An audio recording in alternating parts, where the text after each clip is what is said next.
આજે 25મી ફેબ્રુઆરી 2025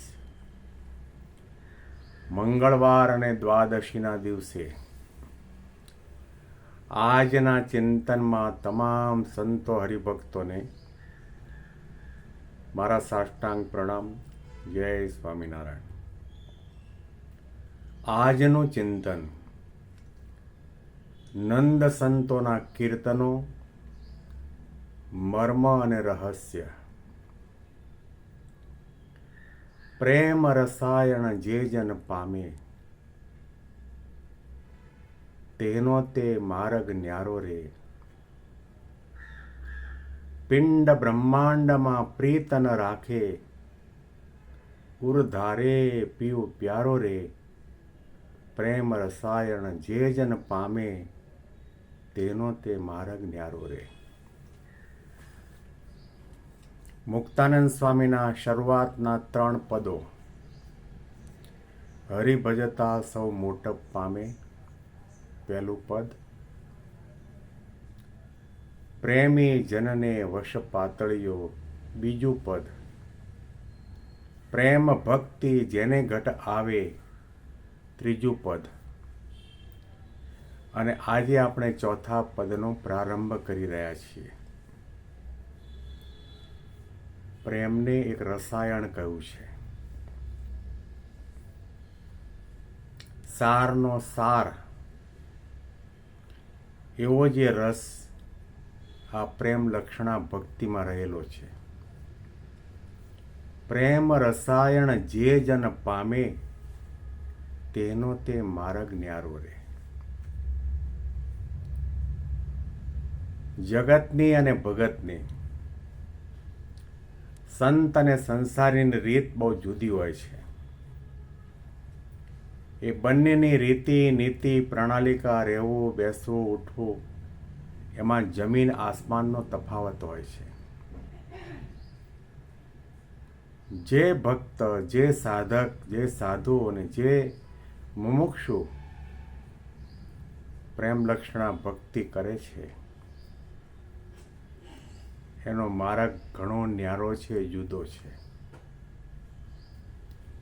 દુનિયા એને ગાંડી પણ માને, મૂરખ પણ માને,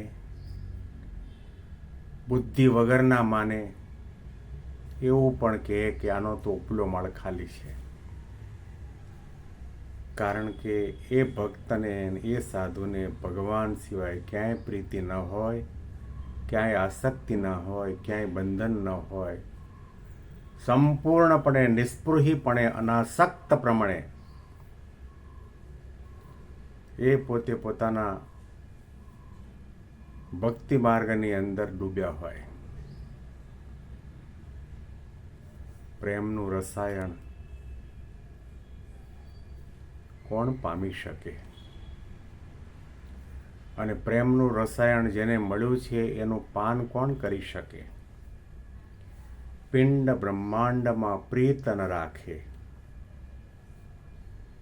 પિંડ બ્રહ્માંડ એટલે આપણું આ પાંચ ભૌતિક શરીર. બ્રહ્માંડમાં જે કંઈ છે બધું આપણા શરીરમાં સૂક્ષ્મ સ્વરૂપની અંદર છે. એટલે દેહ ભાવનો ત્યાગ કરે, દેહમાં લેશ માત્ર પણ આસક્તિ ન રાખે,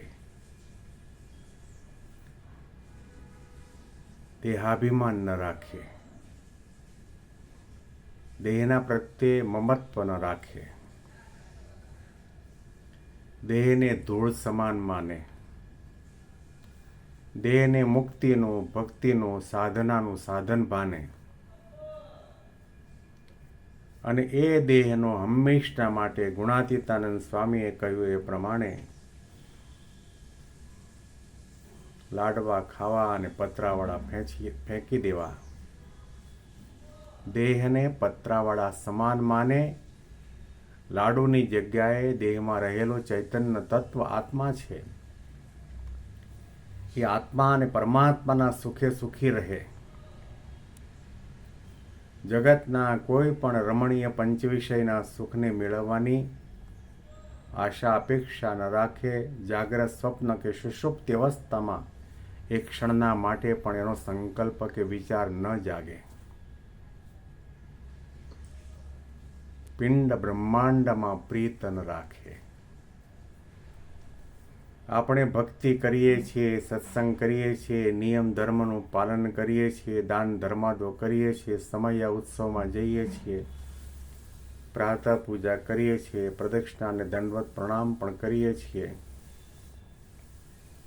પરંતુ દેહભાવ સ્વતા કરીએ છીએ. દેહથી જુદા પડીને નથી કરતા. ગુણાતીતાનંદ સ્વામીએ પોતાની વાતમાં લખ્યું, કથા કરે, કીર્તન કરે, વાતો કરે, પણ આ દેહ તે હું નહીં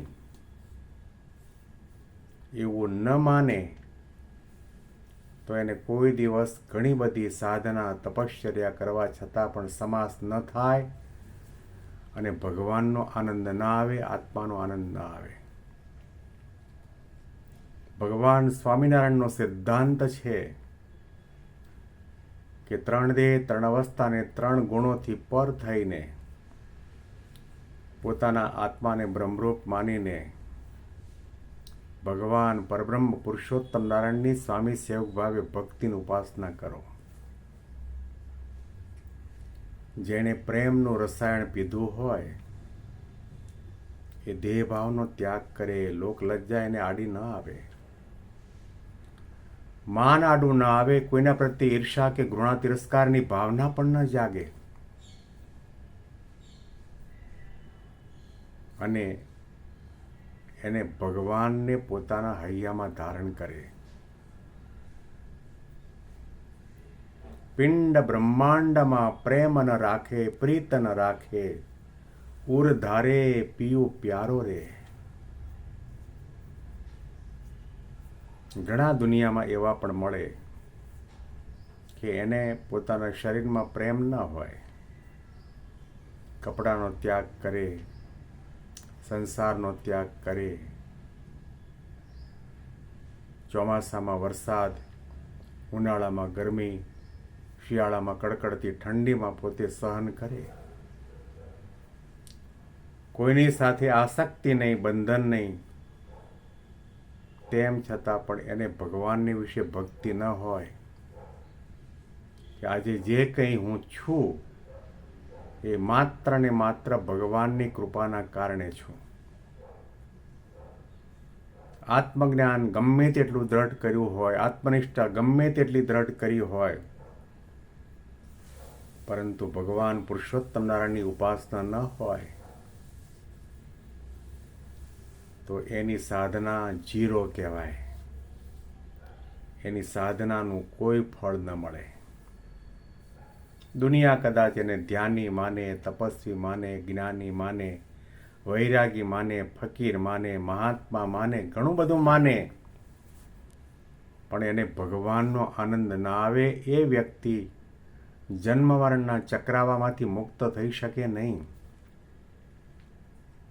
પ્રેમ રસાયણ જેને પીધું હોય